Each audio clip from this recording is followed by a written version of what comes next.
Let's go to Mercedes Schlapp, former White House Strategic Communications Director, former Utah Congressman Jason Chaffetz. He's also a Fox contributor, and Kara Frederick from the Heritage Foundation, a former Department of Defense analyst. Welcome to you all. Mercedes, I want to start for you. Why did we have to wait 5 hours for that? What in the world caused that delay? Look, that's a great question, but I got to tell you, I think for President Biden, he wants to make Infrastructure Week every week. But the reality is that the infrastructure that they left behind in Afghanistan is about $85 billion worth of American military equipment. And he's created a huge chaotic situation in Afghanistan. Look, I think that they made this decision to wait several hours because they were hoping that Speaker Pelosi could move forward with this budget reconciliation so that he could provide some quote unquote good news. And obviously what we're seeing is he's trying to change the narrative. He's trying to show that there's a united international front in terms of Afghanistan. I got to tell you, not convincing in any way. Jason, you know, I look at this message and it's, hey, everybody, look at the cash. Don't look at what's happening in Afghanistan. I mean, that appeared to be the strategy here. The president talks about August 31st being the deadline that they can hit.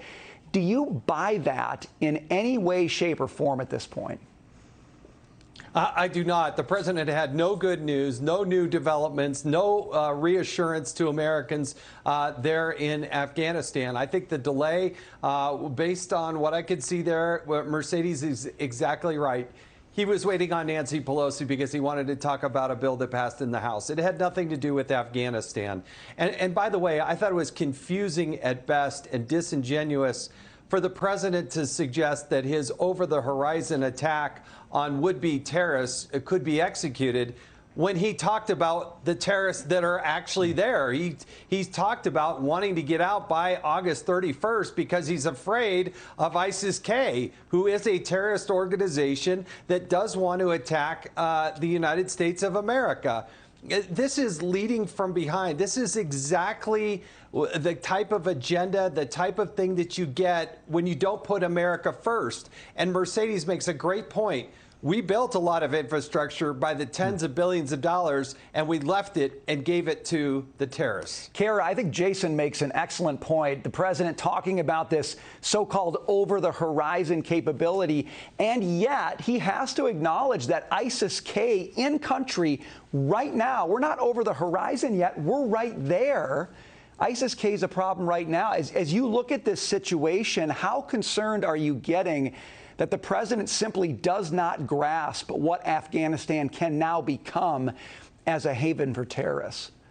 Brian, I am beyond concerned. When I was a CT analyst in Afghanistan, 3 tours, 3 different provinces, what we would do is we would ask ourselves, do these terrorist groups have the intent and the capability to attack Americans? Right now, that answer is an unequivocal yes. So we need to make sure that we are figuring out what we do when these groups reconstitute, not just having the unforced error of giving away Bagram Airfield before we got all of the Americans out. I mean, we consolidated our evacuation point in one area. Every egress and ingress route is coming from Kabul, which is a much less permissive environment for us. So terrorists love those soft targets, and we are making it so easy for them to hit us if they want to. You know, Mercedes, the president says emphatically, we're not going to trust a word the Taliban says, which is sort of like, really? That's great to know. Nobody would have guessed that.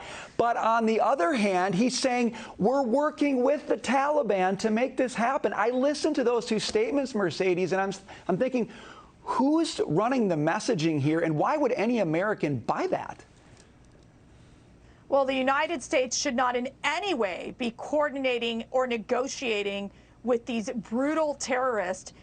We know that the Taliban, what they have done to the Afghan women, to the Afghan military, to the children, it's horrific. And what I find so disturbing is that we are seeing the Taliban dictate the terms in terms of what's happening in Afghanistan, telling us when we need to get out. And I just feel like the Biden administration is cowering to what the Taliban is telling them to do. I got to tell you, our adversaries like Russia and China, they must be laughing at us because of the fact that we've lost control of the situation, that we've abandoned Americans and our allies in Afghanistan, and we've let these brutal regime take over Afghanistan and creating, again, these safe havens for potential terrorists. Jason, help me out here on this one. I hear the president talking about a contingency plan now if we have to stay past August 31st. He's having the military build one now. Jason, why didn't we build that already? We have had months and months to come up with contingency plans around these dates. It sounds like they're making this up as they go. It's worse than that because, you know, it's just about 40 days ago, the president was telling people there was no chance that the Taliban was going to take over. You know, so you ask yourself, why are Americans still there? It's because the president was reassuring people that the Afghan government was going to stand. But as soon as they fell, what's one of the very first things Joe Biden did, President Biden and Vice President Harris? They gave up our strategic base there in Kabul. I've been there. It is safe. It is secure. It gives us we have the equipment there, but we gave that up without even thinking about how to extract Americans, foreign service officers, people there at the embassy. That's what makes this so disgusting. And I think he went way overboard, the president did in his comments today, to try to make amends with the G7, because I tell you what, I don't think they believe the president. You can't just ignore the British for a day and a half and not even communicate with Boris Johnson and others. They went in and took care of their own. They sent paratroopers in to get their people out, but not the United States. And that is so wrong. Yeah, it seems like they're moving on and moving forward and asking the president to please keep up. Kara, really quickly, we see now that the troop numbers are coming down. What do you make of that? This seems like a peculiar time to be wanting to take down troop numbers in and around the airport in Kabul.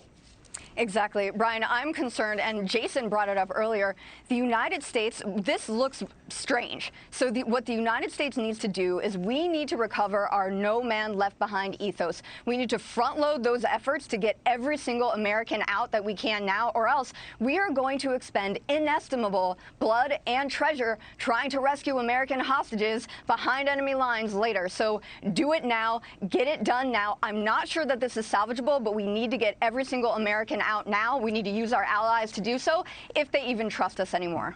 Mercedes, Jason, Kara, great insight today. Thanks for joining us. We appreciate it.